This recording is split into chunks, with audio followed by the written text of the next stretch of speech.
Hallelujah. സ്തോത്രം. ദൈവത്തിന് മഹത്വം. എല്ലാ ദൈവമക്കൾക്കും കർത്താവിൻ്റെ അതിപരിശുദ്ധമായ നാമത്തിൽ എൻ്റെ സ്നേഹവന്ദനം അറിയിക്കുന്നു. ഇന്ന് ഞാൻ വായിക്കാൻ പോകുന്നത് സങ്കീർത്തനം 89 എല്ലാവരും ശ്രദ്ധയോടെ കേൾക്കുക, അനുഗ്രഹം പ്രാപിക്കുക.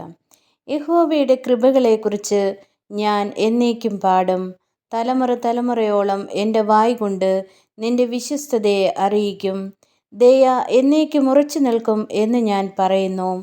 നിന്റെ വിശ്വസ്തതയെ നീ സ്വർഗത്തിൽ സ്ഥിരമാക്കിയിരിക്കുന്നു. എൻ്റെ വൃതനോട് ഞാൻ ഒരു നിയമവും എൻ്റെ ദാസനായ ദാവീദിനോട് സത്യവും ചെയ്തിരിക്കുന്നു. നിന്റെ സന്തതിയെ ഞാൻ എന്നേക്കും സ്ഥിരപ്പെടുത്തും. നിന്റെ സിംഹാസനത്തെ തലമുറ തലമുറയോളം ഉറപ്പിക്കും. യഹോവേ, സ്വർഗം നിന്റെ അത്ഭുതങ്ങളെയും വിശുദ്ധന്മാരുടെ സഭയിൽ നിന്റെ വിശ്വസ്തതയെയും സ്തുതിക്കും. സ്വർഗത്തിൽ യഹോവയോട് സദൃശനായവൻ ആർ? ദേവപുത്രന്മാരിൽ യഹോവയ്ക്ക് തുല്യനായവനാർ?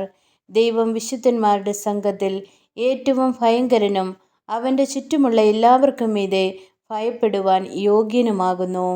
സൈന്യങ്ങളുടെ ദൈവമായ യഹോവേ, നിന്നെപ്പോലെ ബലവാൻ ആരുള്ളൂ? യഹോവേ, നിന്റെ വിശ്വസ്തത നിന്നെ ചുറ്റിയിരിക്കുന്നു. നീ സമുദ്രത്തിൻ്റെ ഗർവത്തെ അടക്കി വാഴുന്നു. അതിലെ തിരകൾ പൊങ്ങുമ്പോൾ നീ അവയെ അമർത്തുന്നു. നീ രഹബിനെ ഒരു ഹതനെ പോലെ തകർത്തു. നിന്റെ ബലമുള്ള ഭുജം കൊണ്ട് നിന്റെ ശത്രുക്കളെ ചിതറിച്ചു കളഞ്ഞു. ആകാശം നിനക്കുള്ളത്, ഭൂമിയും നിനക്കുള്ളത്, ഭൂതലവും അതിൻ്റെ പൂർണ്ണതയും നീ സ്ഥാപിച്ചിരിക്കുന്നു. ഹല്ലേലൂയ. സ്തോത്രം. ദൈവത്തിന് മഹത്വം. ദക്ഷിണോത്തര ദിക്കുകളെ നീ സൃഷ്ടിച്ചിരിക്കുന്നു.